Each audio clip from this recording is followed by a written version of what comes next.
Delivery! Food delivery! It's hi. So, here. So, ito yung breakfast ni Michael.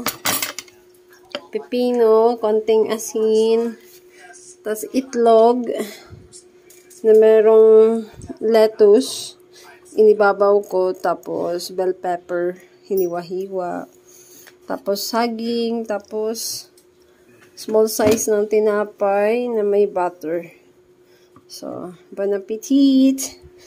So, hindi kasi siya pwedeng bumaba dahil yung paa niya. So, dito na muna siya kakain for 1 month.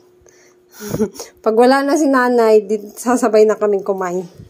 Magsasabay na kaming kumain dito. Yes, Casey? It's gonna get old real quick, isn't it? Okay. Maybe I'm gonna get the table downstairs, huh?